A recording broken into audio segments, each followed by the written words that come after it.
Hello, greetings, and welcome to Artistic Journeys, the second panel discussion of Passport to Our Community, Revolutions in Rhythm and Movement, Black History Month program. I am Shannon Bird Crossley, co-founder, co-artistic director of Jewell Kelen Inc. And a little bit about Jewell Kelen, we are an intergenerational nonprofit cultural arts collective based here in Atlanta, in the Atlanta metro area. Our organization focuses on documenting, preserving, and highlighting the transformative power of African and African diasporic dance, music, history, and culture. In the Bamna language, Jewell Kelen means one blood. We embody the notion of one blood in every sense of the word by openly and lovingly sharing the various elements of our culture. Our mission seeks to preserve, honor, and educate on the legacy of those cultural icons who have shaped African cultural and performing arts in the U.S. and advance the African cultural and performing arts around the world. We believe in cultivating and mobilizing the next generation of African cultural and performing arts leaders. And we produce technical and creative dancers, performers, and educators, as well as quality programs and an emphasis on the transformation and leadership that incorporates Common Core standards. And we work to build a better community by strengthening and improving relationships and becoming agents of social change through the engagement of those who share and support our mission, purpose, and organizational perspective. Our discussions are being produced by Sulé Adams, the founder and executive producer of Whole Heart Productions. The discussions are centered around the book Hot Feet and Social Change. What a very cool book. You can download it online, which is what I did. You can also purchase it in stores or on Amazon. Please let us know where you're tuning in from the chat, and please feel free to continue sharing throughout the discussion. All right, guys. Now, it is my esteemed pleasure to hand it over to Dr. Jewell Jackson. A little bit about her before I hand it over to her. Dr. Jewell has been a dancer all of her life, starting a hip hop group at the age of 16. At the age of 18, she was exposed to West African dance and her entire life changed, or maybe we should say dance life changed. After studying with master artists from around the continent, she decided to bring this cultural education back to youth in the inner city of Cleveland, where she grew up. This was the foundation of African Soul International. From teaching youth to developing international tours, traveling to Africa 10 times thus far, and finishing a doctorate in education, Dr. Jewell strives to continue to educate and empower through the vibrant and rich history of African and the African American experience. Now, again, I say it is my great pleasure to hand it over to Dr. Jewell Jackson. Thank you, thank you, thank you. I hope that you can see me well.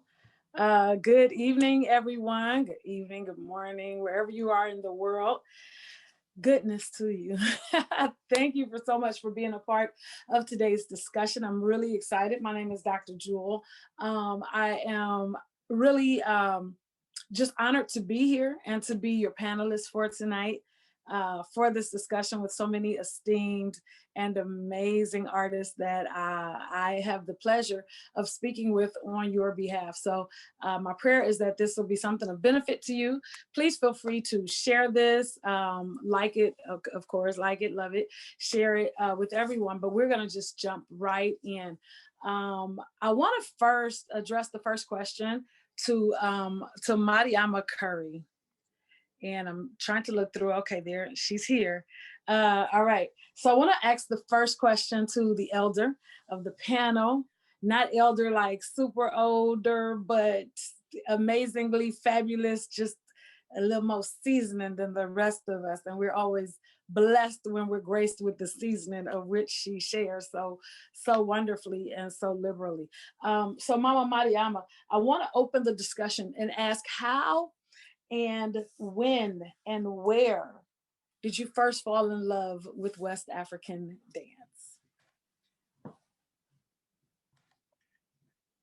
Girl, I'm glad you cleaned that up, honey. Honey, you know I had to. I wasn't about to get fussed at. No, I'm not gonna fuss at you. No, but I had to give you your props. I know it. So I'm Adama Curry. I've been dancing professionally 35 years. I've been dancing since a little girl. And in the city of New Orleans, if anybody knew anything about New Orleans, you know, back in the day, each club had a band that played in the club. And so I would always, you know, I was clubbing and I was young.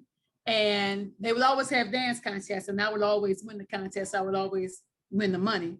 And my friends that I was with would always say that I embarrassed them. But anyway, I started dancing a very, very long time ago. But professionally, I've been dancing 35 years.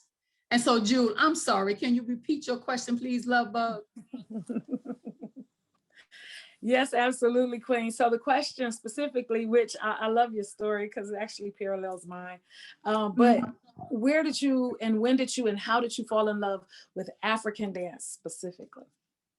So my first encounter with African-American history is through my father. My father was a freedom fighter who worked with Dr. Martin Luther King, putting together the Southern Christian Leadership Conference, the STLC conference. And so as a young girl, I grew up in a civil rights home.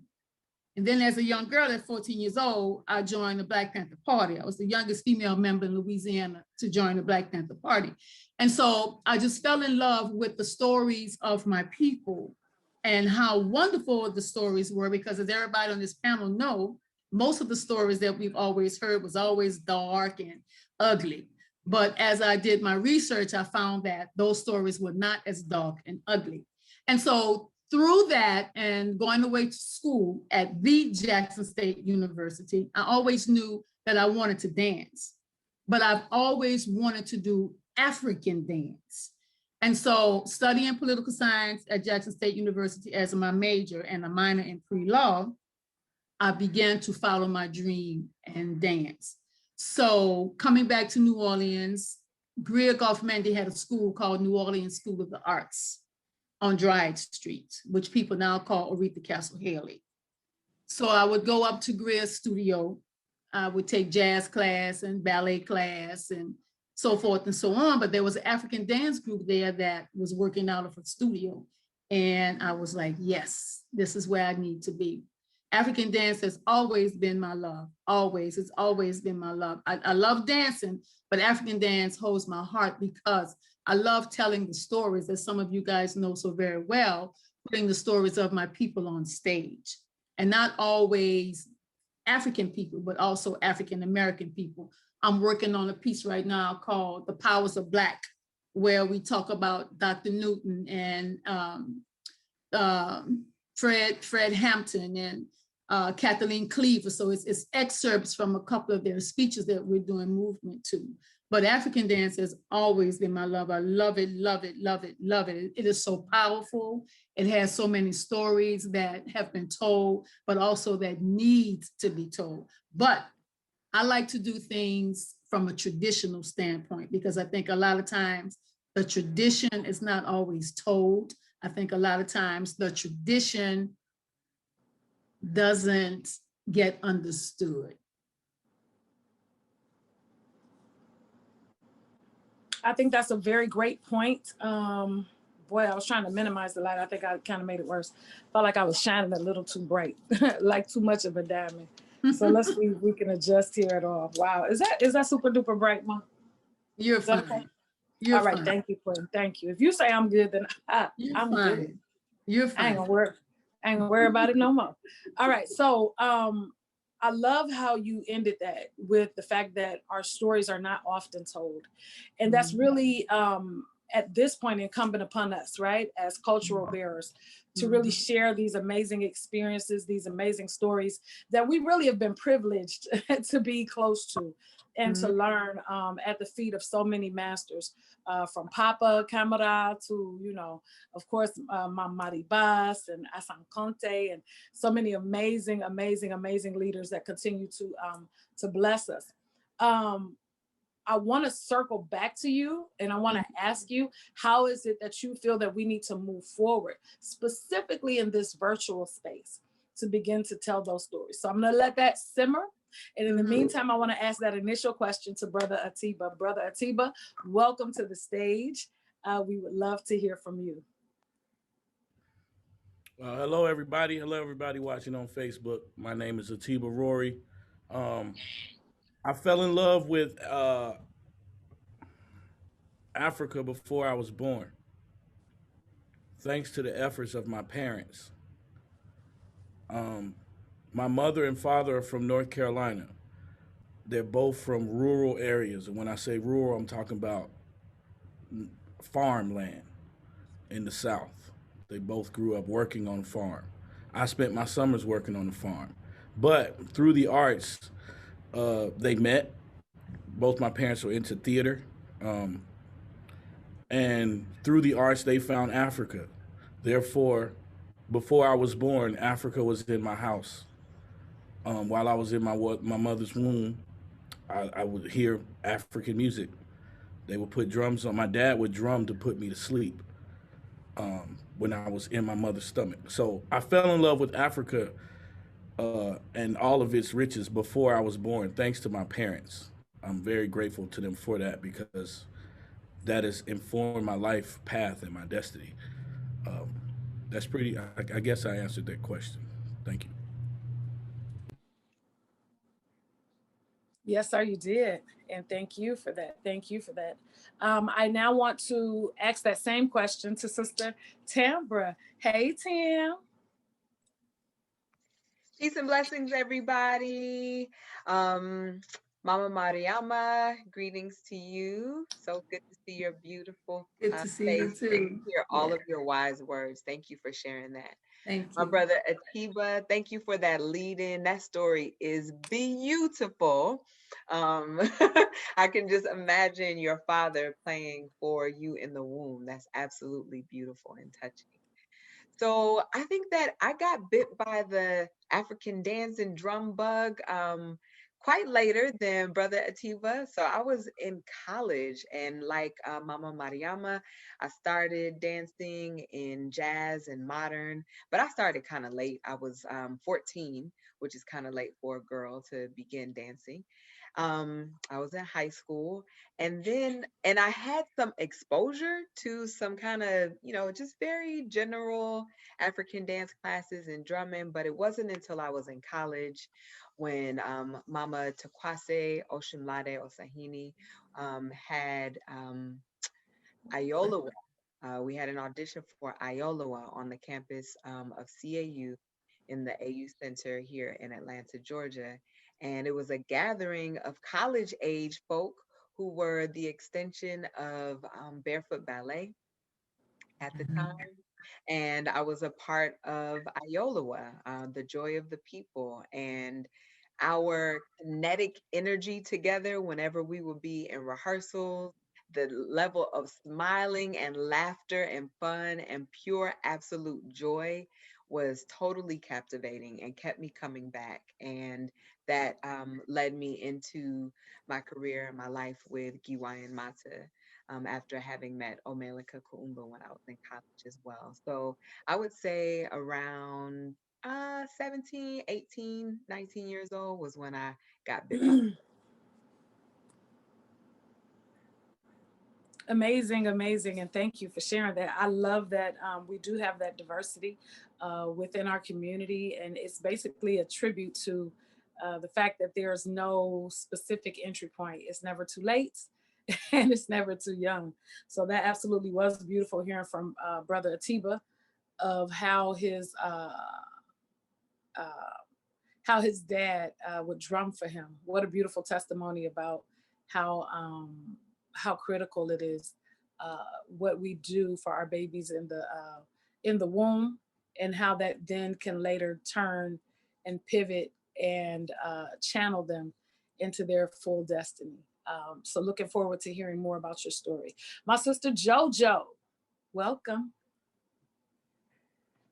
Thank you so much. Greetings, everyone. Jewel, Mariama, how you doing again? And Brother Atiba, we've never met in person, but your story was absolutely, it was beautiful. It was so beautiful. Tambra, hey. So, yes, Jewel. Tell me about your journey and how you got started. Was it that you first encountered, intersected with, and fell in love with African dance? So it's been interesting just listening to the stories that have been told thus far. I started very, very late. I initially was a hip hop dancer, and very much like Mariama, I was in the clubs. I was a club girl, so I would dance not in a cage, but at the time we danced on speakers. And traditional dance, I fell in love with African dance when it made me feel free. Life changed a little, and I got married. I had a baby. I gained weight, so I timed out of the hip hop scene, and so I was in my late 20s, and a friend of mine saw that I was miserable at home, not moving, because being a housewife and a mother, and she suggested that I go to this class that was happening not too far from my house that I'd never heard of before. And I went, and all of my baby weight and all of my postpartum and all of my depression and feeling like I wasn't enough, it all just melted away. And so I believe I fell in love then when it made me feel free and made me feel comfortable in the place where I was at that time. So yeah, maybe I was maybe 20, 28, 29 years old when I first started. That was my first class. Wow, beautiful, beautiful, beautiful testimony to the healing of the arts, right? And the healing of our community, the healing of the drums. This art form has saved so many of us at different intersections. So definitely as your sister mother, we're both mothers and have definitely survived some situations and relationships that Lord knows we wish we didn't, but look at God, we survived them. How about that? And we're here. So to hear that intersection, I definitely can relate. Thank you for being vulnerable and sharing that as well. All right, moving on to my brother Amadou. Let's find out a little bit more about your story. How did you first intersect with African dance? And I believe it'll be similar to brother Atiba, given that you are the son of the famous, the infamous, the amazing Jimo Kuyate. So brother Amadou. My introduction is definitely in my formative years. Like I can say it's really all I knew. I had to learn that there were other things happening outside of, being able to express culture this way. Luckily, I grew up, both my parents were artists. My father, side comes from, a line of old historians, a Djoli family, and my mother's side were very proud Carolinian African people who shared similar values. So when they came together, I mean, the us really living it was the way it was. It wasn't a matter of ever performing. Really, honestly, we had to kind of learn how to perform, uh, as opposed to just making these disconnects. Well, not even disconnects, but I mean, my exposure has really just been in my upbringing. Sitting with my mother and father. They had a performing company in Washington, D.C., many, many years ago to turn into an arts and education nonprofit. And then my father, he studied, he taught ethnomusicology, and I ended up doing the same. But I could say that my foundation is based in the fact that this was the foundation. I didn't know other things until I stepped outside of the culture in my home.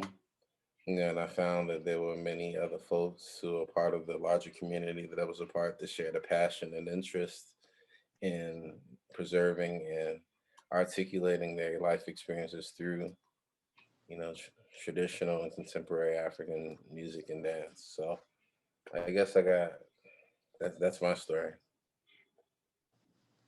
And thank you so much for sharing it. Absolutely beautiful that as you share that, it makes me think about the conversation that we need to have about ballet style versus traditional style. And like you said, how you had to learn how to transition from living these arts, doing these arts, them being a part of your family and familiar celebrations and familiar experiences, to actually identifying what aspects or how deep can one share those experiences with the community as a part of your journey as a cultural ambassador. So I want to circle back to that in a little bit. Okay. Awesome. Next, I'd like to move on to Michelle Gibson. I think there's two people here that I'm not sure that I've ever met before. Michelle, you are one. So welcome, welcome, welcome. Can you please answer our opening question about how and when you first intersected with and fell in love with West African dance? Okay, first, before answering that, let me just say how honored I am and humbled I am to be in the midst of all of these people, artists, ambassadors, artistic directors, how humbled I am to be in your presence. Mariama Curry, giving respect and admiration to you on so many levels. And I say this without crying or without being nervous to say it, but that takes me into how I fell in love with first Africa and then African dance. I am the daughter of the late Reverend B.A. Gibson, who was also a minister in New Orleans, and he was also a part of the SCLC, Mariama, and the daughter of Kelen and Gibson, who is from Amite, Louisiana. I fell in love with Africa in the church. And what I mean by that is in the Black church, not even talking about Africa in the church, but us being able to experience this communal gathering thing through music, through movement, through prayer, through ritual. I fell in love with Africa in the Black church. I fell in love with African dance. Not when I first started training, because my early training in New Orleans, I attended NOCA, the New Orleans Center for Creative Arts, in elementary school, in middle school, and in high school. And at NOCA, we studied codified. At the time, they made us, language that. It was codified aesthetics. So we studied ballet, we studied modern, jazz, tap, even though tap is, okay, all those things. And so, cultural aesthetics wasn't a part of the vernacular. It wasn't a part of the curriculum. It wasn't of importance. So I didn't get it from NOCA, but I did get a lot from that training. But I fell in love with African dance because of Mariama Curry.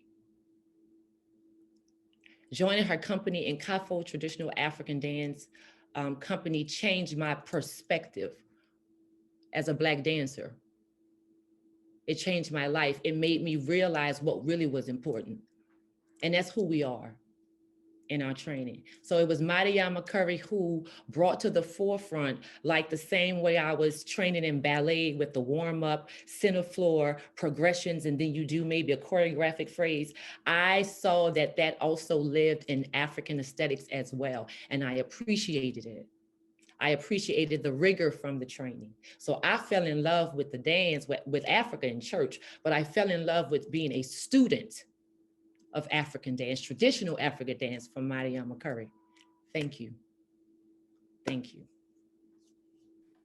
You welcome, girl. Thank you. Yes. I ain't playing with y'all. I still ain't playing with them heifers to this. You sure not. Period. Give thanks. Wow, that resonated with me on so many levels, just the way that it went full circle. With so many interconnections. And I love that there was a connection of the church, because I truly believe that, when African people are practicing our true spirituality, it is absolutely interconnected with our Africanity. So thank you for that. Thank you for sharing about your dad. And thank you for giving our esteemed Queen Mother her flowers and her just due from the local perspective, from someone who has literally been there. Yes, it was a testimony. She was testifying to camera. So moving on, my brother Weedy, it is your turn. Please bless us with giving us a little bit of insight on how you first interacted with, fell in love with, accosted, and got exposed to this genre of West African dance. Well, it starts with my mother and my father. I was born in Ghana and raised in a little city called East St. Louis. And in that city, I mean, if drums was in my house, folklore was in my house, whether it was Ghanaian folklore, whether it was jazz, straight ahead jazz and fusion. But I have to say, the most important thing, learning from my dad, you know, Ashanti music, Ewe music, Ga music, but it was my mother who gave me the key to the universe. Not just because she gave me life, she gave me the ultimate life and told me what the job of a drummer was. And yeah, we learned that from our fathers and our uncles, but she gave me the key to understand the secret of what drums are and its power. And so 1982, a little child was born. 1986, 87, from birth to 86, 87, I was playing folkloric music born of Ghanaian drums. 88, I met a man by the name of Sylvester Sunshine Lee who changed my life. Sylvester Sunshine Lee opened my door to what djembe was.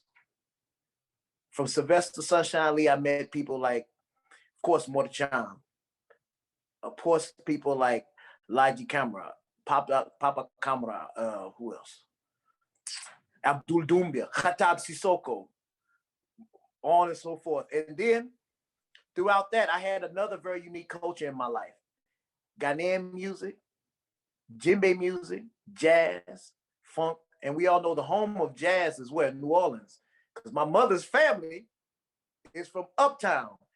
And really funny, quick story, fun fact, the one young lady that I call the Red Snapper is my cousin, funny enough. Mariama Curry is related to me. It's just a true story. Yes. My great family, you know, her family and my family were like this. The Morrises and the Nevilles are like this. So yeah, I mean, for me, folklore is my life. I live my life through my instrument and try to find a way to take this instrument and explore it through different genres and avenues. So yeah, I'm a folklorist, but I also believe in taking the folklore to other heights and other destinies and other futures and other ideas. You know what I'm saying? You know, so that's all about me. We'll get talking some more, but that's it. Beautiful. Thank you. Thank you. And all right, cuz. I know that's right. Y'all better be related. I want to say I have a special relationship with everybody here. Everybody here are very good people. I know everybody. So God bless you all. I'm shutting up. This is about to be fun. Thank you. Yes, we have a very esteemed panel. Thank you, brother.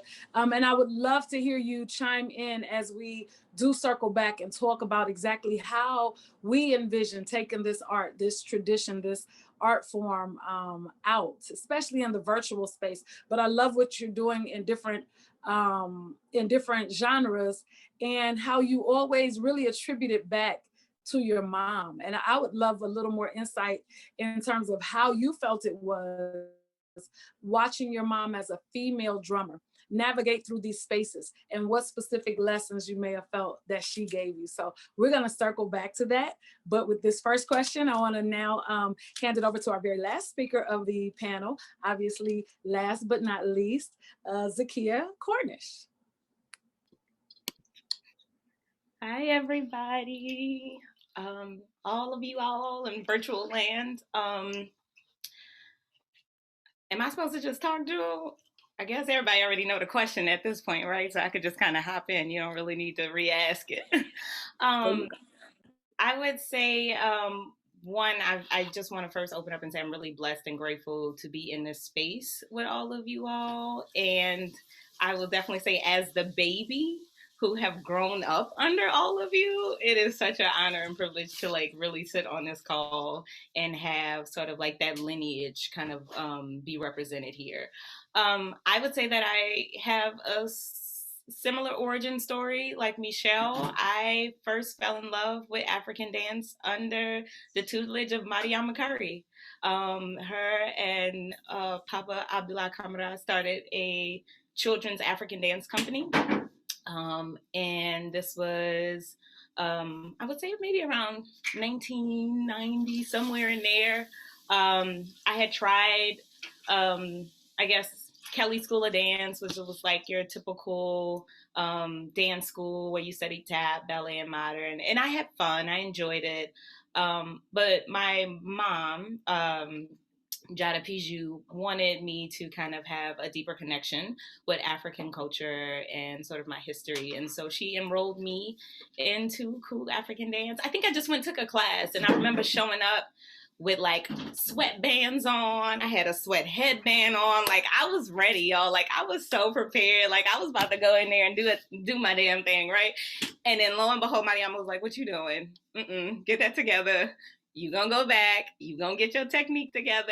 And she really enforced the idea that there is a discipline, there is a technique behind everything we do, that there is tradition and meaning and history there, right?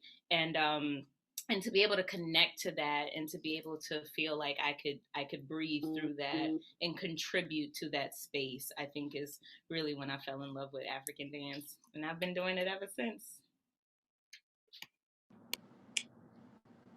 Amazing, amazing, girl. You came up in there like it was the 80s, huh? Neon. Yeah, I was too ready, and they were laughing at me, talking about me, but I was coming to break a sweat. I was ready, y'all. My girl was about to Zumba on y'all. What? Before Zumba. I love it. Yeah, it's so funny, right?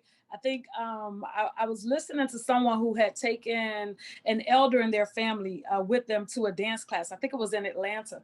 And the elder was like 70 or 80 years old. And the first thing that she said was, "Oh, I like those ladies with those pretty skirts." And it just made me think of, you know, here we are in at that time, maybe the 20th century, late 19 something, or, you know, early 2000 something. But here's this elder in her 80s. And if you know, a big part of our culture before was, I know my grandmother never wore pants. Maybe I saw her wear pants once. So I could imagine that this elder comes in and sees these beautiful sisters dancing in these lapas, and that it probably took her to a place that she could connect with in terms of her generation, in the way that they wore their long skirts, right? So it's just so funny that we come in and, you know, we're young and exciting, and we just have the perspective that we come in with. So thank you for sharing your story. All right. So now I want to take it back into the audience. I hope can everybody put their camera back on?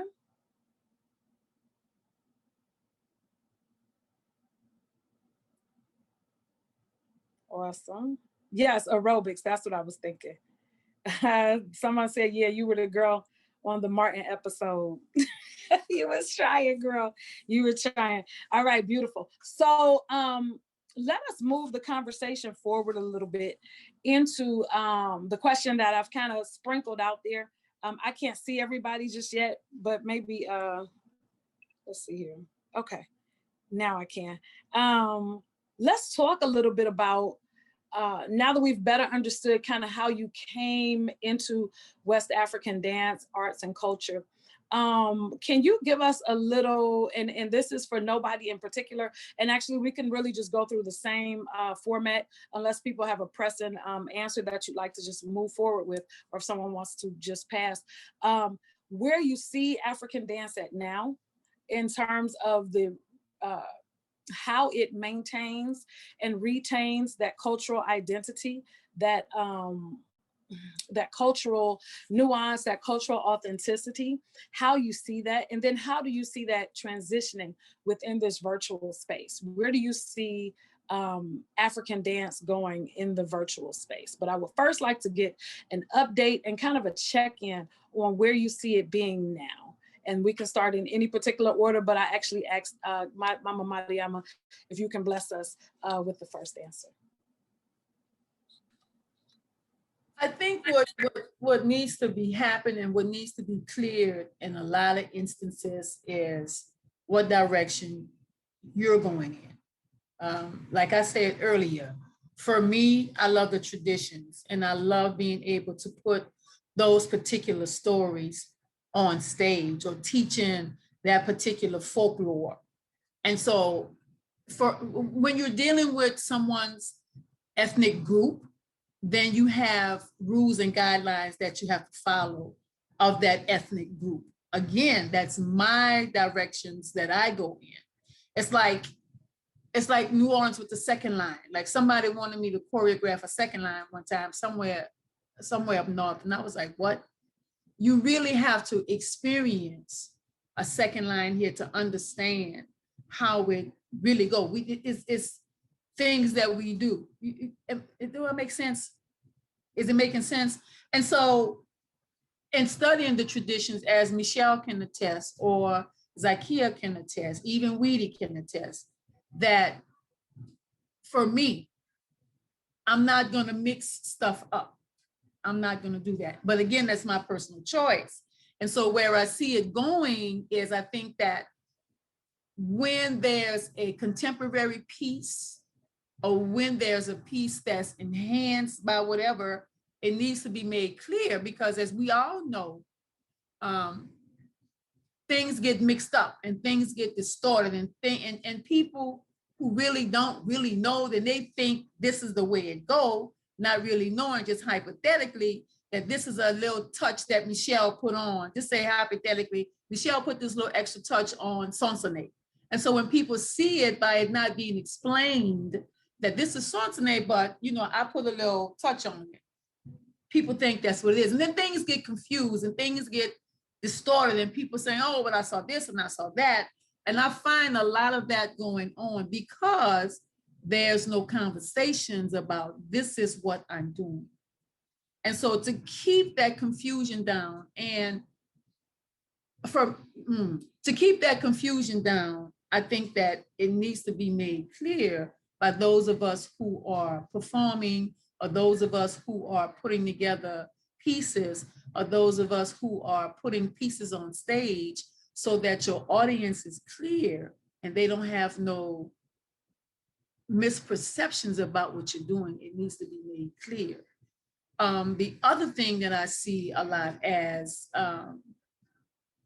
JoJo said back in the day when she first got on the dance floor, and Jewel, as you said back in the day when you first got on the dance floor, how we would dress a certain way and how we took pride in the way that we dress as African-American women.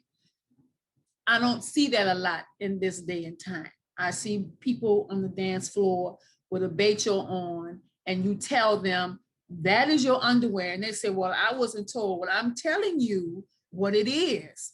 It is your underwear. So essentially you're on this dance floor with your underwear on and a pair of leggings. So I just think, and some people get upset, but I just think that when it comes to our culture as African people, we make excuses not to do the right thing. Case in point, and I don't want to hold y'all. When you take a ballet class, Michelle can attest, you're going to either wear pink, baby blue, or black.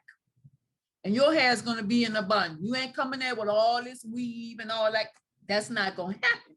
And so, the same way we respect other people's cultures, we need to respect our own culture. And in this day and time, I do not see that happening.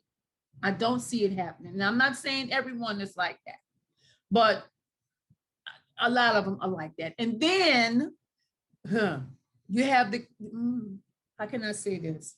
You have the clear people who come and they see stuff that we're doing that's not right, and they feel like they can do it. No. It has to start from us.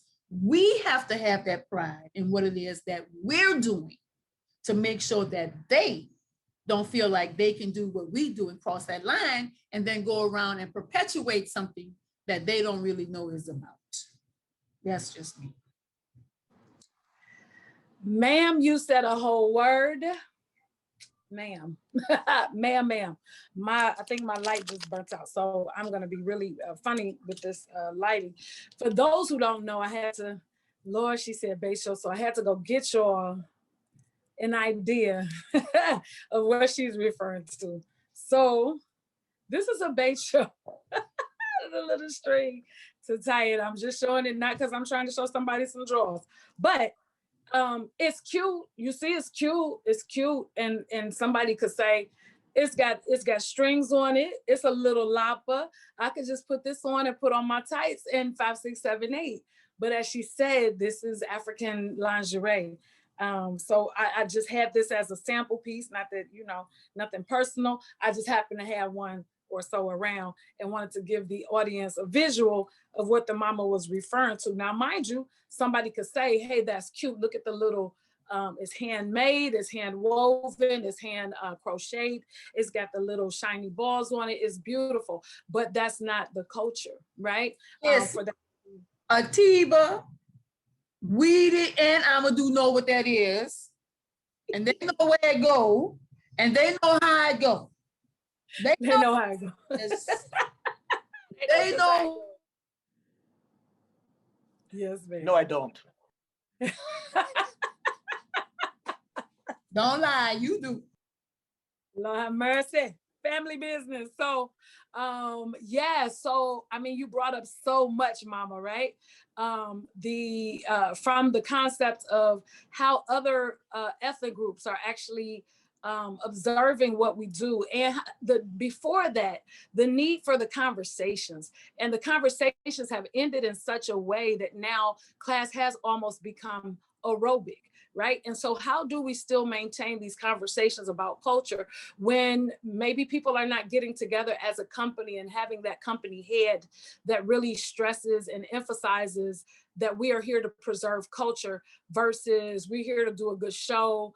And, once payment comes into the equation, it can very often change. So then is it just about the style and the aesthetics, or about who's got the most steps, or who jumps the highest, and how we're going to flip this and twerk that and da-da-da-da-da. And now it just becomes this actual performative act versus this preservative means. And so I think that's something I would love for other people as we continue forward. I believe Tambra is next. But as we continue forward, if you can just touch on that, I would really be excited to hear how you all would respond to where we are with that and where you see us needing to go. And let's just speak it in the positive, where it is that we need to go in that respect. So I think Brother Atiba was before me before. Brother Atiba, did you want to go next? Or I can go ahead and chime in, whichever you think. Go ahead with it. You on there. You got it. All right, cool. So I liked a couple of things. Thank you. My apologies, Atiba. A couple of things that Mama Mariama brought up, and some things that you, Sister Jewell, are bringing up as well. And I think that it's important for us to be conscientious of individualism as opposed to or versus community. And as community members, we do take on that responsibility of the preservation of the culture. As individuals, it could solely be about your personal expression, right? And that is a vein of contemporary and Western art, making it solely about your personal expression. And we know that our art forms in the African diaspora are rooted in community. So even with an artistic flair, right? And even with your own personal voice in your story, there is still that responsibility to the whole and to respecting the culture of the whole. So I think that is an important conversation to have with the people that you are creating with the people that you are teaching, and also with the people that you are learning from as well. To see, what is it that your upline would desire for you to pass on about what they passed on to you? How would they want you to continue to represent them? And how do you want the people that are coming after you to continue to represent you? And then what does that elder in your life see that you have that they didn't have? And they're just like, yes, you ride with that. I love that about you. That is so different and special. And what is it that you see in the people that are coming behind you that is different and special that you can magnify and amplify as well? So that individuality versus community is important. Mama Mariama, I like to think of part of the part of where we are right now is that so many of us have learned so many different things, and like brother Amadou was saying, Amadou was like, I can't remember ever not knowing this or ever not doing this, right? So it's your language, it's your first language. And so many of us are approaching this in some ways as there's a language of African dance now that we have inside of our bodies. And just like people who are multilingual, they may say one word in English and the next word may be in another language, and the next word may be in another language. And it's not always out of disrespect, but just in a form of communication. But if we're not having that other story, that other conversation, then it can feel like it is a detour from the ideals of cultural preservation.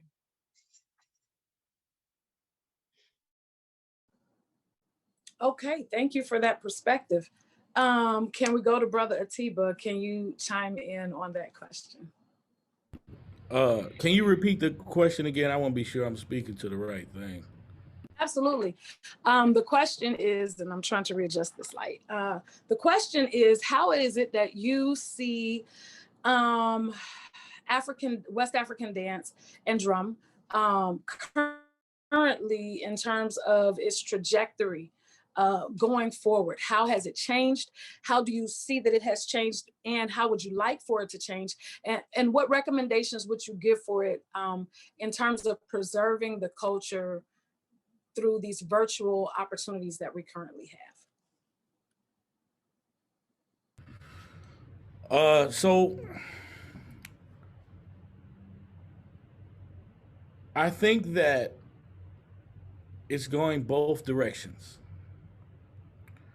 From an African American perspective, we are now able to go to the village where certain dances were created and learn from the people there who do the dance there. We didn't have that before. At the same time, I myself and my other musical compadres that are on here have bands that play futuristic African music. Maybe we should coin that term, right? And what also happens culturally is when you look around the world to people of color, when the culture itself advances, everything else does it too, right? So, for example, in Cuba, they have son. Son evolves, it gets to the city, now they have timba, right? So in the West African perspective, you got Dunumbe in the village, it's only one step. You get to the city, there's 5. You get to America, there's 10. Now we take it and completely flip it and do something completely else with it, which could be, which is pretty much contemporary West African art. So I see it going in both directions. I see, me personally, I try to stay rooted in tradition, but pushing to the future, looking towards the future, inspiring people to go to new heights with it, but maintaining, as Mama Mariama was saying, like, if it is this, then it's that. If this is what we doing, this is what we doing, right? If we're being creative and putting our own stamp on it, that's what we do, right? I'll say in the dance world, to me, Camille A. Brown, Ron Brown are great examples of such in modern dance and Rennie Harris, using African American culture and presenting it on a stage in a futuristic way. But you still, like Rennie Harris, pure Funkified vibe, that last show that he did with all of the hip hop, it looked like the Cats on the Street Corner with a band, right? But it was on the stage. And and which is something that's going to inspire other people and push the thing into the future, right? But these people that are doing it still go back to the block on Saturday, put the cardboard down, and can get down with the cats, right? So I think that that's where things are headed. At least that's the type of people I surround myself with. I can't speak for everybody else in the world, but those are the type of people I choose to be around. And again, I paint all of that to my parents, because my parents were put me around people like that since birth. My parents are those type of people.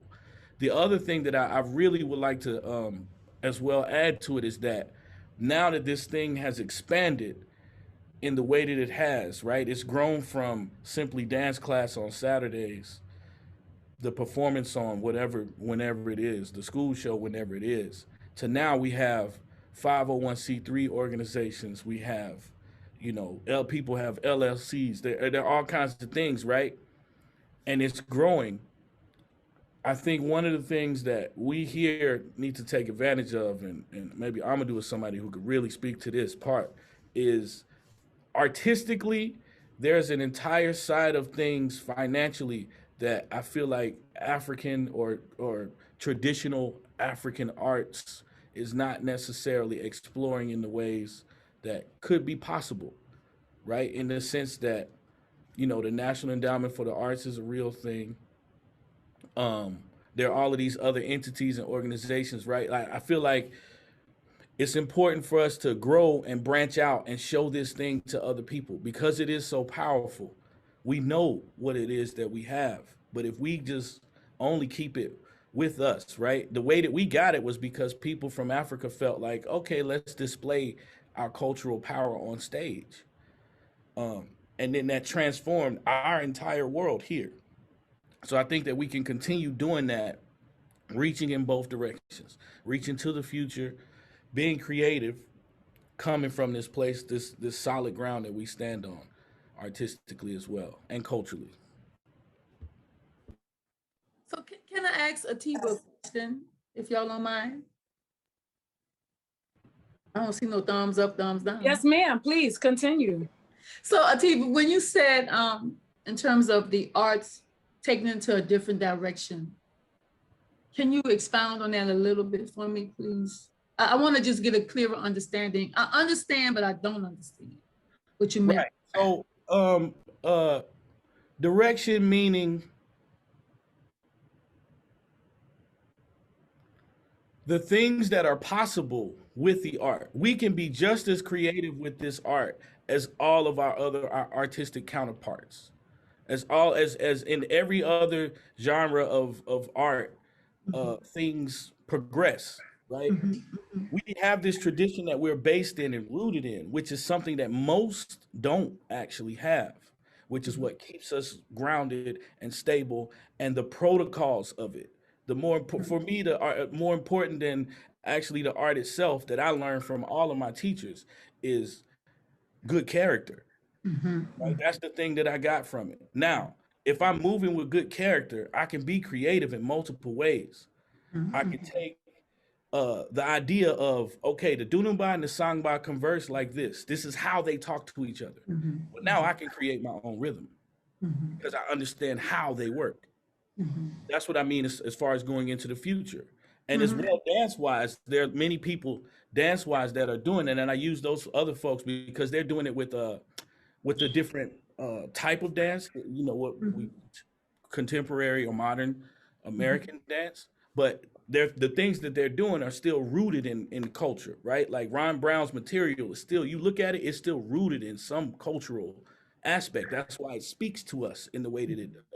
Camille Brown stuff speaks to us in the way that it does because it's still rooted in something that we understand, but it's not presented the way that we've seen before. That's what I mean by taking it into the future.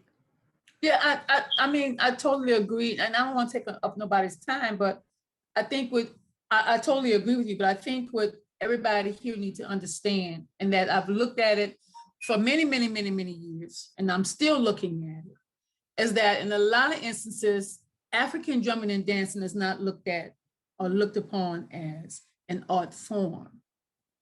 It's not. It's not, let me say this, it's not looked upon as an art form until the clear people get involved. And then when they get involved, then it becomes an art form, okay? And the sad thing about it is that it's not looked upon an art form among a lot of our people. That's a reality.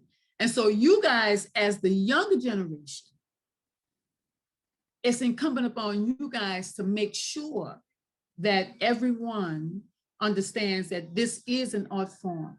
And in a lot of instances, you're going to have to fight to make sure that people understand that. Because what's going to happen is, and it's already happening, is that they're going to take it and they're going to make it an art form, and they're going to be the ones getting paid, and we're not going to have nothing. I'm just telling you how it is. So it's incumbent upon you guys to make sure that everyone understands, be it a contemporary piece or be it a traditional piece, particularly the traditional pieces. It is very important that they understand and they know that this is an art form. And if they say why, and you say because of this, you break it down to them, you explain it to them, you break their face and say, now tell me. Because it is an art form. And if it's not respected as an art form, particularly by us, then nobody else is going to respect it. So we have to be the ones that respect our art form.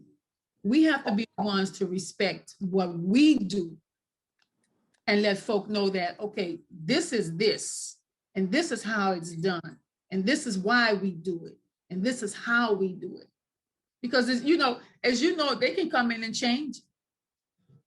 You know, it's like going back to our history. Like I tell people, you can't stand across the street and talk about my history. You have to come and find out from me. Because nobody can tell you my history better than me.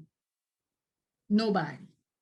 You can't stand across that street and tell JoJo the history of Mariama, because you don't know.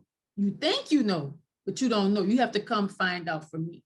And as Michelle sitting here, as Ikea sitting here, I always tell them in my class, you have to bring a notebook, because I'm going to teach you. No history class can teach you.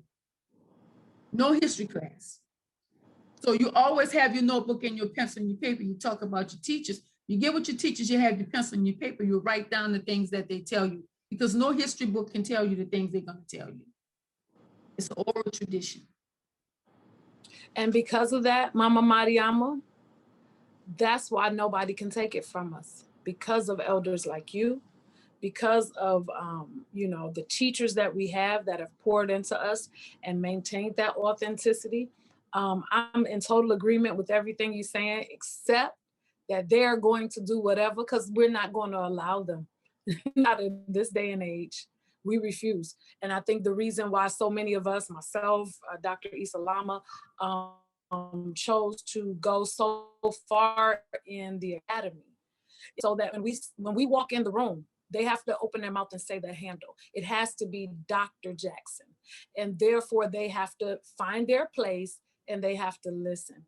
And it's unfortunate, but my prayer is that the sacrifice that myself, the sacrifice like the sister, Dr. Issa Lama have made, will prayerfully, Dr. Zach Juf will prayerfully open doors for our elders, for our esteemed indigenous artists to speak and for their words to be heard. So my prayer is that within this generation, it's not a question of what they're going to take, how they're going to take. They can try to make the rice, but they ain't got the sauce.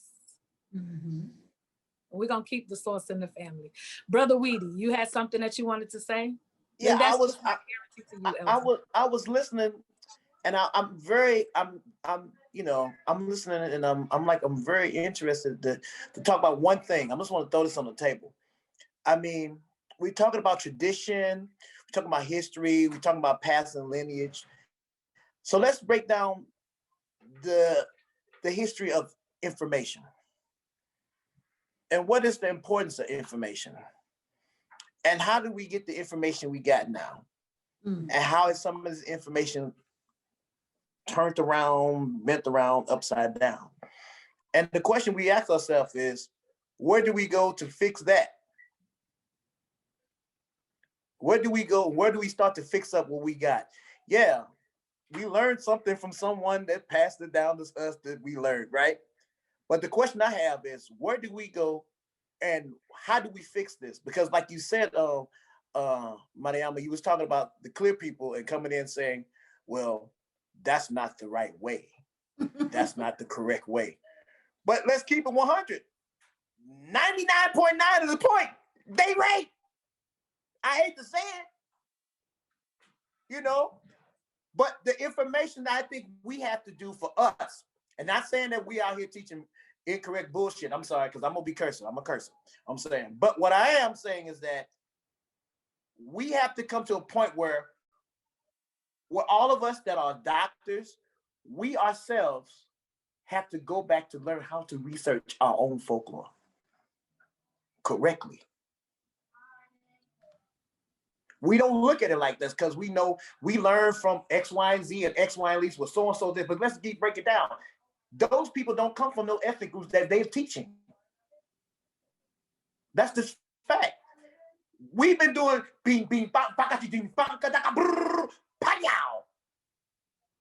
for years. And then, well, guess what? When Susan comes back and says, Neto dilate, and we all say, oh, this bitch don't know what she's talking about. But she's correct. She's absolutely correct. But for me, as a teacher, as the one that teaches and performs for all people of all walks of life, I still find myself saying, okay, I will never downgrade my people because at the end of the day, it's my people. But I want my people to understand the importance of the things that you just said. And some of these people in this culture are bigwigs. They're bigwigs. Super, super, super, super, super bigwigs. So we find ourselves to the point where now, okay, we got the tradition. We know this is ours. But where do we go to maintain a tradition, solid tradition, that is not only correct because it comes from us, but it's correct because we research correctly, not just from a person we study from. Not saying our teachers are incorrect. You know what I'm saying? And I'm the first one to say that. If I'm going to talk about a dance called Wolosofoli, or if I'm going to talk about a rhythm called Sogolo, if I'm going to talk about a dance like Sandja, I'm going to tell you what it is.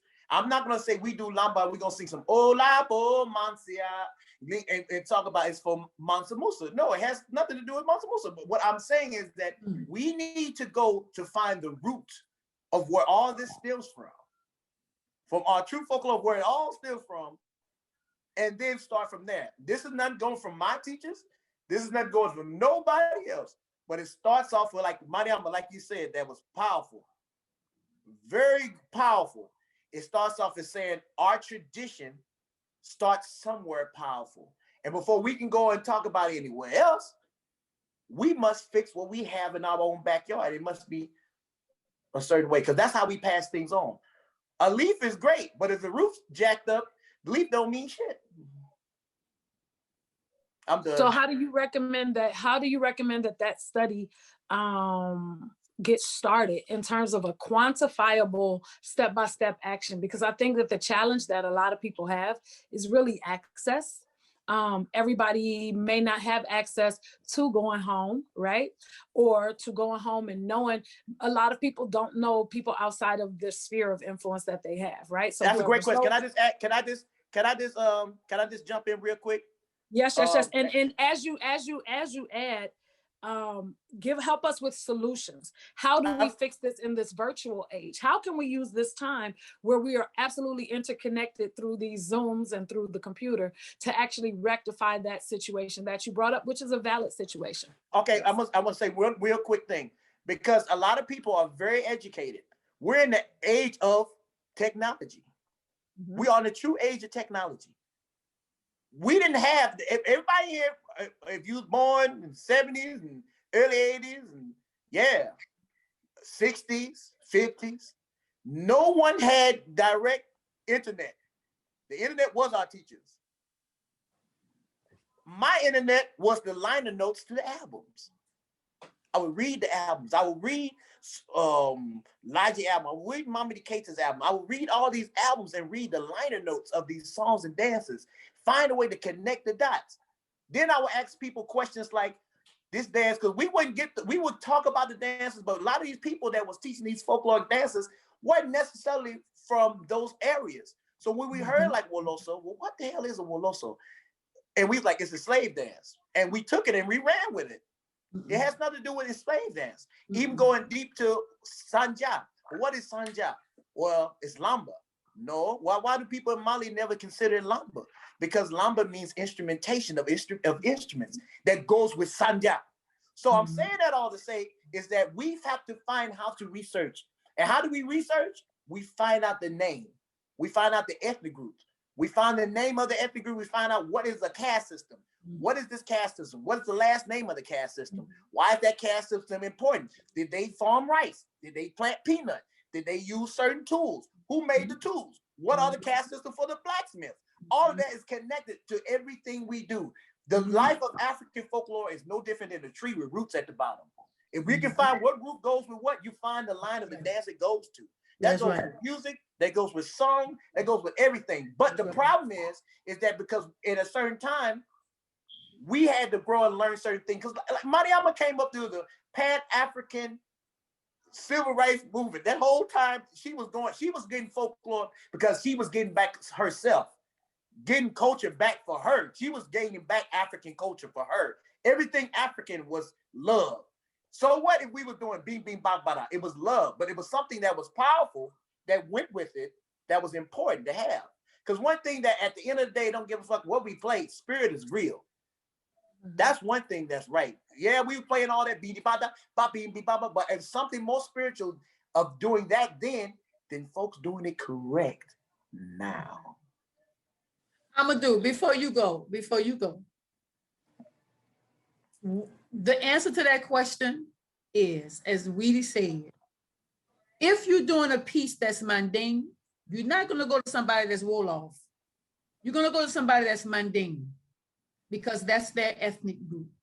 And I think a lot of times, like Weedy said, the trenches I came up in, we was just so happy to reconnect with who we were and to learn stuff.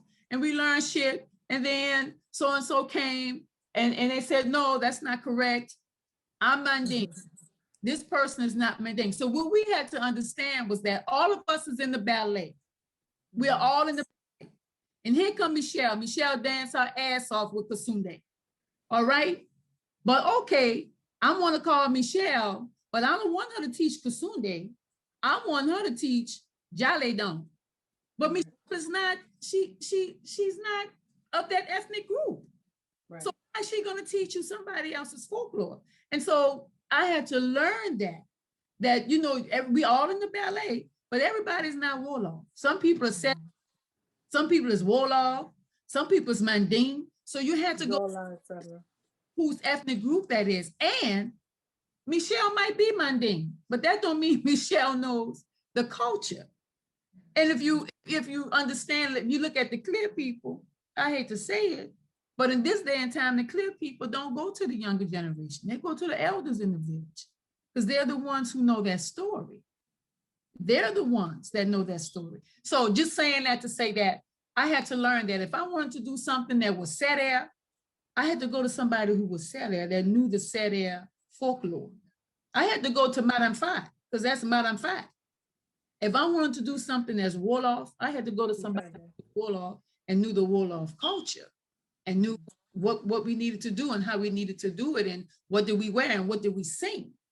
I had to do that. That cleared up a whole lot of stuff for me. I'm sorry, Amadou. Mama, you're spot on. I really appreciate you saying that, actually.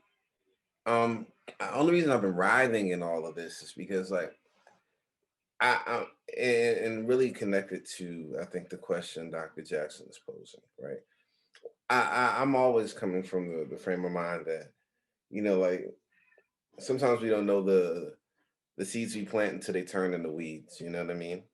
And I think one of the really problematic things that we deal with is not really being clear on the apparatus for like this intergenerational transmission piece. Like, is it going to be the stage Is it going to be this company environment, or is it going to be this culture that we live, right? And the reason I say that is because there's always been an exchange of intellectual property between Black folk. You know, one is informed the other. You know, one from the continent, intellectual property from the continent is informed our experiences here. Our experiences here have informed intellectual property on the continent. The way that we play djembe, the way the djembe is made, the way that we, you know, that we drum, the breakdowns, all of these things are informed by this constant concentric moving pieces that are not based on performing, they're based on relationships.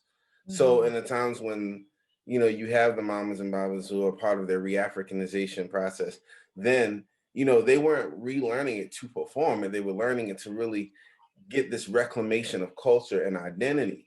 And I think what things get lost today is that we're in this era of commodification where we let go of this really important component that, yes, like, you know, yes, you can buy, sell, and change it. You know, everybody knows, like, I believe in the grant. You know, I understand how these processes work, but in the same, it's like when we're talking about culture, we're talking about the arts as a perpetuator of cultural rhetoric and propaganda. Like, it is a statement of who you are and how you exist in the world first, you know, and then I look at how it is that the African dance culture and the African drum culture, essentially, like, to me, they're disjunctive. Like, I don't even see them as one operating culture, because at this point you can go and you can get an African, you can buy a djembe on you know, Amazon and never have to interact with anything that has to do with African dance. Or you can go and you can take African dance class, and,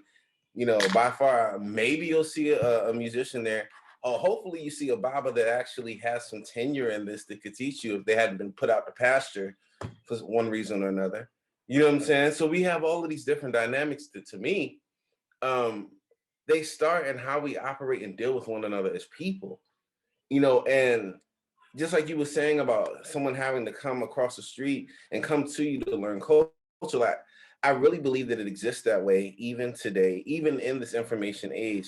It has to be based on these relationships that determine how it is that we share information, how we share culture. Yes, we can put a stamp on it and commodify. And I don't want to be hypocritical. Heaven knows that, like, in this day and age, we all get our dime now for being able to know how to use this internet. But in the same, I also don't live in the expectation that the information that we share via these waves supplements at all the same dynamic it would be when having a relationship with somebody who is a teacher, who is a mentor, who has a vested interest in your development as a human being. And, like, Mama, you're an example of that. You have people on this very call because you took the time to invest in their lives. You see the subsequent, you know, ramifications of that. So I find this question really apropos, but in the same, I also look at the behaviors that we all exhibit. And I say we all because I have to take accountability for the collective, because I'm a part of the collective to an extent. But I'm very specific in terms of what it is that I do, what it is that my brethren do, my sister do, people who I know are being accountable. And I'm very clear about people being unaccountable, you know? And I feel that if we're talking about culture, and we're dealing with this idea of this culture being this unified or uniform expression of something, then accountability is the motherfucker right there. Like, you have to be accountable for what you do. And I think that if we're talking about going forward, even, you know, these conversations about ethnicity, these conversations about, you know, representing things properly, these conversations about knowing very clearly that people will definitely do what they got to do to make a buck. And that shouldn't be a qualifier or disqualifier for you being a representative of a culture. Like, that doesn't cut it. You know, and I kind of live on both sides of it. So I hear the conversations, I speak the language. So I know when people sit in the room and know that this person is completely bastardizing an experience, but they got a family to feed. You know what I'm saying? But for me, that's appropriation. You know, so I'm no more comfortable with the idea of Europeans appropriating than I am with the idea of people of African descent misrepresenting and bastardizing culture. Because guess what? Just the same way you feel about, you know, the second line in New Orleans, like, I seen it. I see how ingrained in the bone the pride of that experience is. And I know that if somebody was perpetrating, there's a lot of motherfuckers in New Orleans that would stop that shit right there, you know? So I feel the same way about what I see.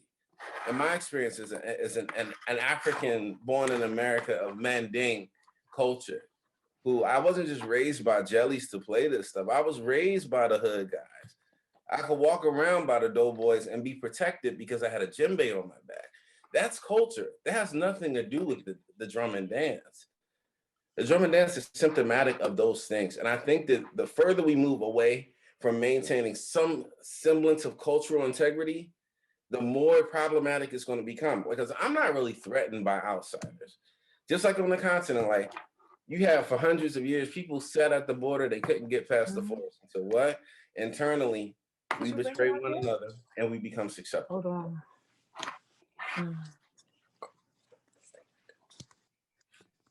Wonderful. Wow. Thank you for that. That was so nuanced and it was so necessary. Wow, I have so many follow-ups to that I would love to expound upon. I want to first thank you though. Definitely that dichotomy within your experience to be live and operate fluidly in various worlds of the Black experience. Like you said, very often when people see that gift in someone in the hood, that's another part of the Black experience that often is not discussed, how the hood will protect you. Like, nah, bro, you too smart. You can't be out here. Nah, bro, you got a gift. You good. You know, we're going to make sure that you're good. So to hear that, like you said, and to be able to operate fluidly within those various worlds, while simultaneously understanding that there are those who may not have all of the knowledge they need. And I'll be the first to say, in no way does any academic accolade equate to cultural education. There's not even an overlap. You know, I don't know about, I would say that for Papa Zach, to me, the greatest way that I can directly consider him and basically, I'm sorry, I'm at a loss for words, but it is a greater honor to me to call him Papa Zach and Baba Zach than Dr. Zach, because that's really a tool of the hegemonic culture to help us to, like I said, open certain doors. But to be acknowledged within our community, to me, is an even greater honor. So first, I want to backtrack and I want to thank Brother Suleiman, Sister Christian, the whole Jewell, I want to say it right, organization for assembling this very wise panel of speakers, of leaders, of practitioners. Thank you for inviting me to participate in any way. Djoli, Kelen, thank you. I want to thank you for your vision and for your interconnection, because these are so such necessary conversations that absolutely need to be had and very often cannot be had on a larger scale with the outside public having the opportunity to have a bird's eye view. I'm sure these are some topics that probably come up in personal conversations. As a matter of fact, I know they are. Nevertheless, to give our community the opportunity to kind of have an insight into the thought process of these amazing artists. And as you said, Amadou, one thing that you said that I wanted to kind of circle back to before we take some questions that have come in through the Facebook chat. And also I'm gonna direct those to Sister Zakia. I know Zakia wants to expound. Yes, and Tambra, they both want to expound upon it. So I'll pose another question and give you the chance to expound upon this. But the dichotomy of people and the reality of people having something that they want to share, right? And having that cultural impact and that interest in sharing culture, while simultaneously having to deal with the practical reality of their own economics and self-sufficiency, right? And how do we create sustainability within the authenticity of the art? That's something that I want to circle back with you for in a second, Amadou, but I'm gonna move forward because I know that we've got some other people on the panel that are kind of gunning to speak, and we only have about 20 minutes remaining. So Sister Zakia, did you have something that you would like to add? Yes, thank you. I'm gonna keep it brief because I know we have quite a few people that want to share and give their thoughts as well. Just to kind of follow with the conversation that's been kind of the question and the conversation that we've been having. I think for me, um, the idea is that culture and tradition is constantly shifting, changing, and evolving, right? Nothing is really stagnant when it comes to culture and when it comes to life and living. And I think for me, looking at West African dance or even the African diaspora in general, when it comes to preserving sort of the integrity and the heritage that we've been given, um, has to evolve in a sense, in the way of thinking. And the only way I can really feel like I can explain this clearly is the approach and when I teach, right? So if we're focusing on a particular dance or culture, right? And we're like, okay, this dance is done for harvest, right? That's something that I'm not really connected to on a personal level because I don't have to harvest for food, right? Like I don't have to go through that process of what it looks like to harvest. And so there's already a barrier or a gap when we're talking about culture and why certain dances are done and why we're, kind of following up on that. And so for me, it's finding connections between my lived experience as an African American to these traditions that we're talking about from Africa, right? And so it's how do we make that connection for ourselves, but also for the community and the people around us. So if we're talking about rites of passage for young girls, right? What does that look like on a continent and in these particular ethnic groups and villages? And what does that experience look like here as an African American? Right. And I think that's for me sort of the space of bridging, or I guess saying like this transcendence into contemporary, into what comes next, right? And I think Weedy and Amadou and Atiba all pointed it out, and so did Mama Mariama, about her generation and them getting back to the culture, them getting back to themselves, kind of finding themselves in that. Whereas like Mariama, y'all did that work so we didn't have to do it, right? So now that we here and we don't have to go back and figure out who we are and what we lost and all that because y'all paved the way for us to be here. Now it's like, all right, now how do we connect that to our personal lived experiences here? How do we continue that legacy? How do we connect to the next generation that's coming behind us? How do we continue to move this forward? And I agree that there should be integrity and there should be very clear sort of explanations as to what lane or space you're kind of working in, right? So if it is in traditional West African dance, that you acknowledge that. If it is in contemporary, and I know language and naming things is very problematic. We have had this conversation for the last 10 years about what contemporary African dance look like versus traditional versus neo-traditional versus,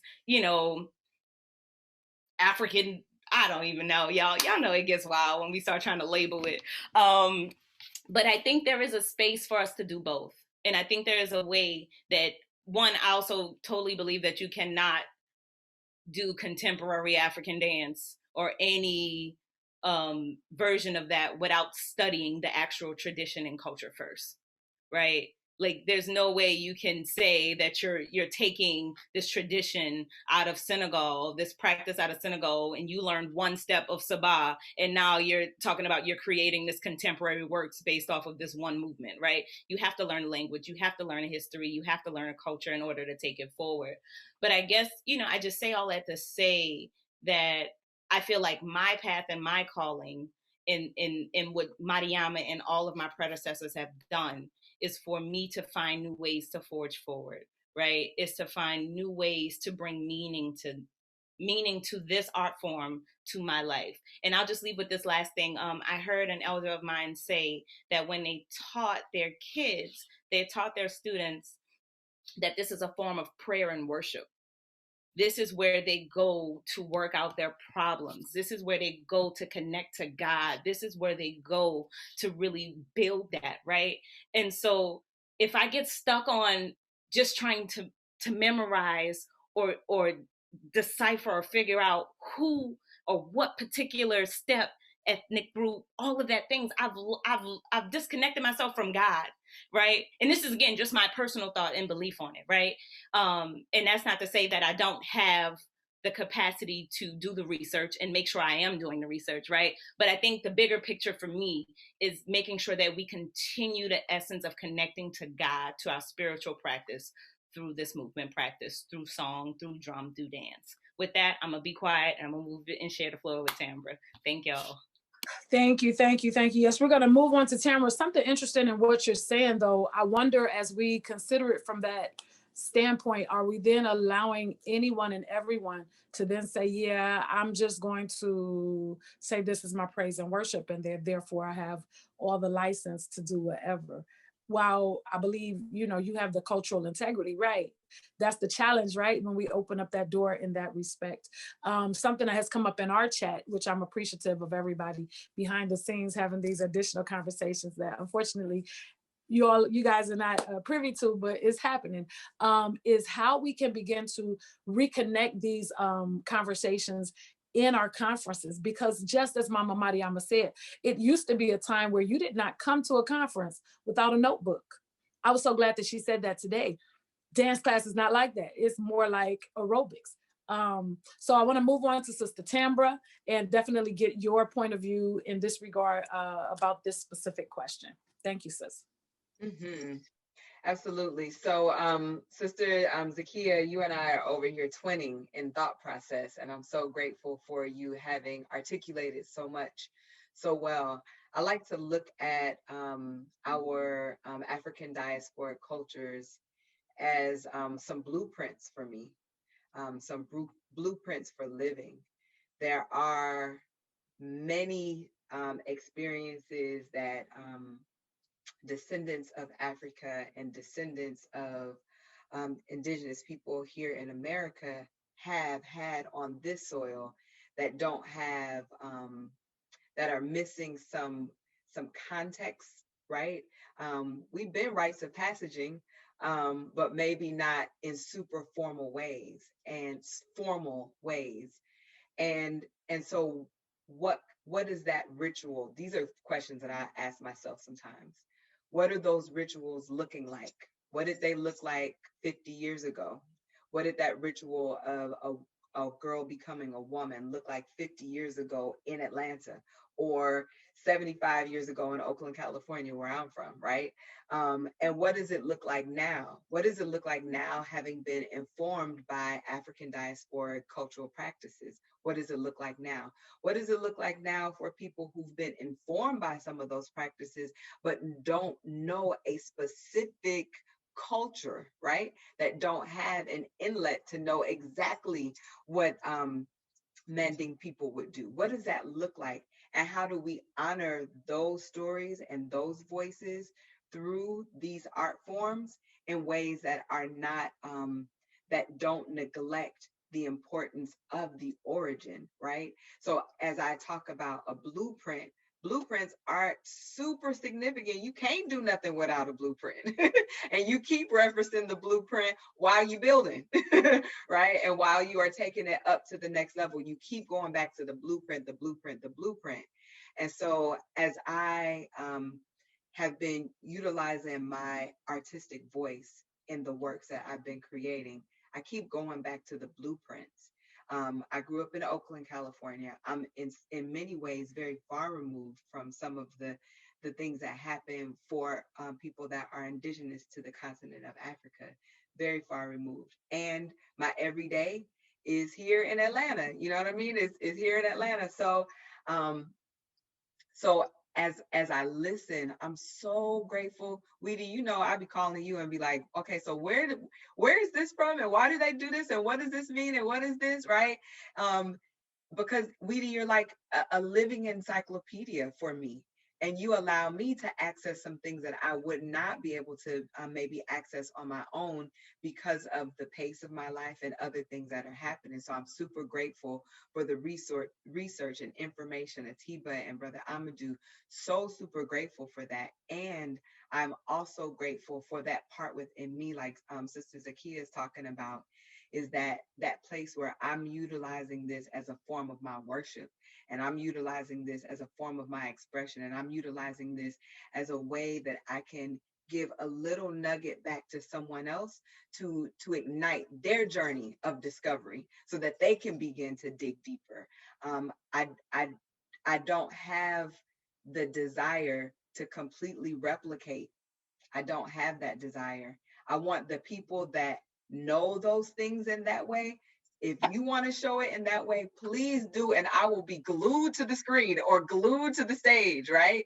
What I want to do is take it as a blueprint, represent it as best as I can, honor it, lift it up, and utilize it in ways that nourish and feed my spirit, and nourish and feed the spirits of people that may be watching, and not necessarily watching from a lens of a cultural academist.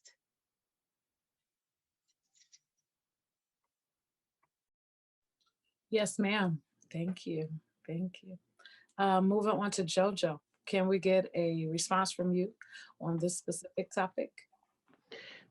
Yes, I guess for me, I feel like I have maybe a different approach because I sometimes feel ostracized, or I feel like an outsider looking in because I started so late. So I don't have, well, I'm not going to say I started late. I started right on time for me, but I started later in age.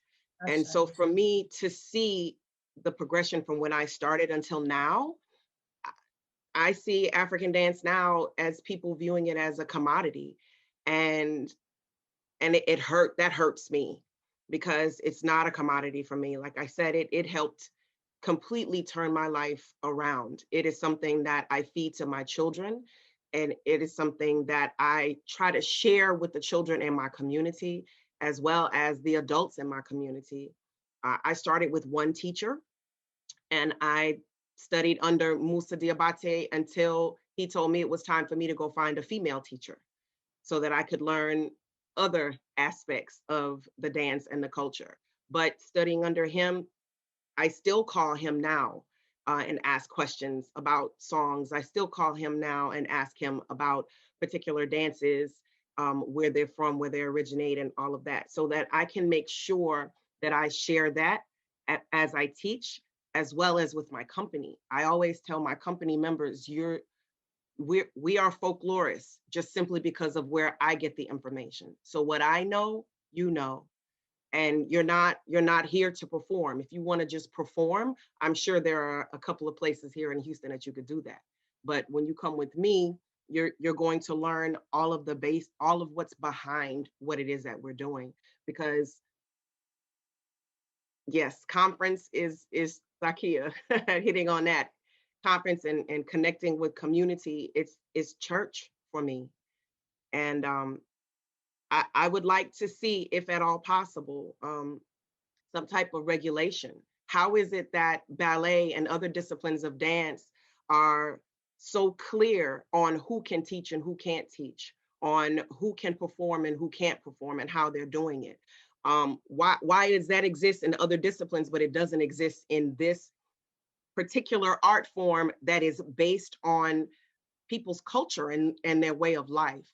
I think there has to be, I don't want to say testing, but there has to be some kind of regulation so that I know when I go over to California, or when I go to Florida, New York, or wherever, that the people that are there, I can send my students there and they're not gonna, learn whatever. So I would hope to see that, just so I know that I'm leaving my children with the information I've shared with them, and other children in my community as well. So Thank you. That's an amazing and excellent point, sis.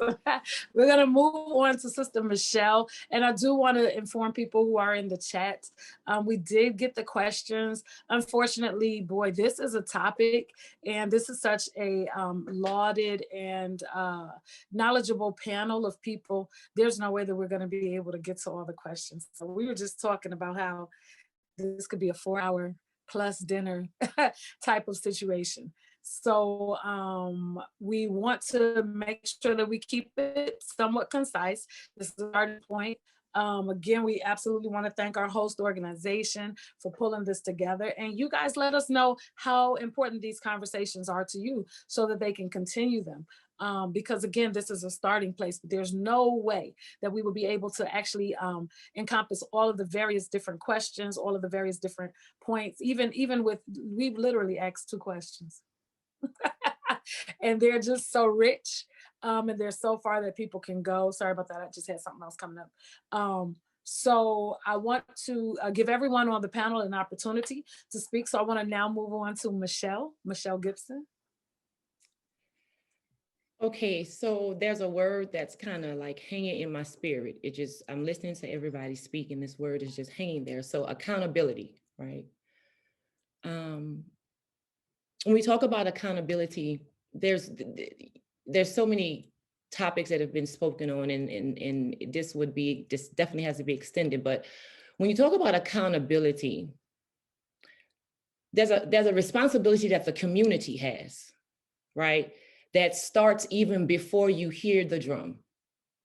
Before we take 1 step, 2 steps, there's a responsibility that we have as a community to not just look at the dance as a step, but as a prayer, as looking at it as actually what the lifestyle represents, even after you studied it.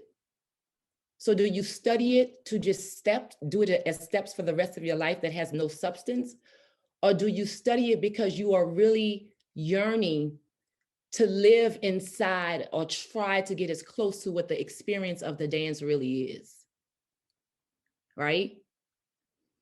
There's accountability that the community has to not just put it out as a performance art, but bring it back home to the ritual, right? Bring it back home to the actual oral tradition. Like, what's the tradition? What's the oral tradition? Are we even telling the stories anymore?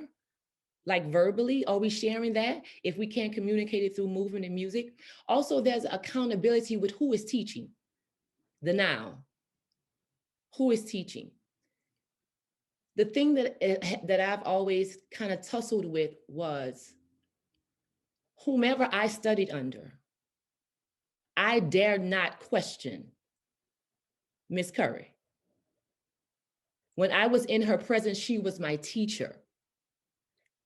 And so as I learned, I took that information and that's what I knew. But apparently when you go into other locations, there's well, I didn't learn it this way, or I didn't. When are we going to get to a place where people have to respect where their training took place and who said it? And but you know, I wasn't going to teach y'all no fucked up shit either. I did. That's what I'm saying. That's what I know. That's what I know, right? Right. And we knew that. And we knew that you were a scholar. You were a scholar, right? You didn't just teach us steps. You made us get the notebooks. You made us learn the songs. Most of us couldn't sing. None of us was trying to be no singers. You know what I'm saying? Not only do you have to come in a company and you want me to physically be active, but then I have to sing. So it was so many different components to training. But now, even in academia, African dance is, in my opinion, it is commercialized to a degree. It is on curriculums. There's curriculums written in high school and college level. There are classes that are now being taught, but is it respected? So then I asked that accountability thing for the community. Is it respected in the community as well? So there's 2 sides to this for me. And I think that there's a lot of acceptance that has to happen from teacher to student and from elder to students. There's a different type of conversation that needs to happen now because of the new contemporary practices, right? It can be contemporary all day, but every codified aesthetic has African contributions located within it. Are we teaching those things? Accountability as a teacher, accountability as a student, both community and both academics. Are we representing it in its true form? Or are we just presenting it as a performative art because it looks exciting and it sounds beautiful? Like, what are we doing? Excellent question. And I think that is a great place to end it. What are we doing? And I think that answer is going to be different for each of us. My prayer is that within this discussion, needless to say, everyone, this literally was a starting point. There's so many more avenues, ways, follow-up questions, inferences that one could take from today's conversation. But I hope, if nothing else, it offers the opportunity to our audience, to our fellow practitioners, to those who observe and those who love our art, or those who are like, what is this all about? I know my friend does it and I see they're on the live. Let me go in here and see what this is. I hope that this offers our community a better insight into the questions that we have to pose within our own selves and within our own spheres of influence and spheres of community, to challenge ourselves to say, what are we doing? Why are we doing it? And how do we do it better?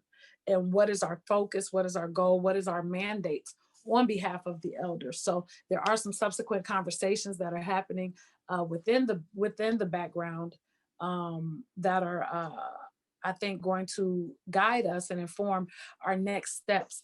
I want to thank everyone for coming this evening. And I hope that this discussion was somehow able to edify your own evening or morning or night or wherever you are in the world. I ask that you continue to follow and support each of the different artists. We thank each of them for their passion, for their humility, for their education, for their years and years of study and dedication to this art. On behalf of all of those who have come before us, we pray that we are walking in the light that we were given. I heard Papa Kamara's name, Ibaye, Mama Mariam Faye, Ibaye, who we just celebrated 1 year of her passing. These are our elders, so many others. We hope and we pray that the work that we do continues the thread that they gave to us. And our prayer is that somehow us shedding a light on what our process is an inspiration and is education for each of you. Again, we want to definitely thank the organizers of today's event. Jewell Kelen, I want to make sure that I say it right. And I want to just thank them for their insight. Thank you for contacting each of us. Thank you to each of the artists. I want to just call them all by name, but I just signed out. I want to call them all by name. Mama Mariama Curry, Brother Amadou Diabate. I'm sorry, Amadou Kuyate, my apologies. Brother Amadou Kuyate, Atiba, Rory. I don't think we got to hear from Brother Atiba as much as we wanted to, but we thank you for your contribution. Amadou, Weedy, Brahima, Zakia, Cornish, Tambra Harris, Sister Gibson. Thank you, Michelle Gibson. Thank you for your time. Thank you for your energy. Thank you for your space. I hope I'm not forgetting anyone. And I want to, and thank you to Christina, JoJo, my girl JoJo dancer, my bad sis. Thank you for that, Sulé. Thank you for the people behind the scenes. Thank you to Suleiman, the entire organizational structure that has helped to facilitate this and put so much time and energy, love, and respect and honor into this whole endeavor. Again, we definitely want to encourage you to check out the book that has guided and informed some of the questions in this conversation, Hot Feet and Social Change, African Dance and Diasporic Communities. It is edited by Kadiama Welsh, Dr. Kadiama Welsh, Dr. Isalama Juf, and Yvonne Daniel. So just wanted to make sure that everyone has a chance to check this book out. Wealth of information, amazingly amazing. Add it to your collection, add it to your library. And again, prayerfully follow the works of some of these amazing artists, and definitely follow this organization that's doing great things. And we pray to see you again. Thank you so much. Yes. And before we go, piggybacking on that, first of all, thank you, Dr. Jewell. So you've thanked everybody else. Thank yourself. Thank you so much for facilitating this wonderful, fruitful, just like, it's like a Thanksgiving meal of like a feast of knowledge and thoughts and things like that. So yes, Jewel, thanks everybody. And before we go, I'd like to give just a wrap up of, this is from the book, Hot Feet and Social Change, from page 178, just for some food for thought to close out. African dance is multi-layered, encompassing music, storytelling, visual art, costuming, history, politics, dance, and theater, keeping what is basic and ingrained within African cultural arts. The educating narrative is what makes African dance distinct from other contemporary forms of dance performance.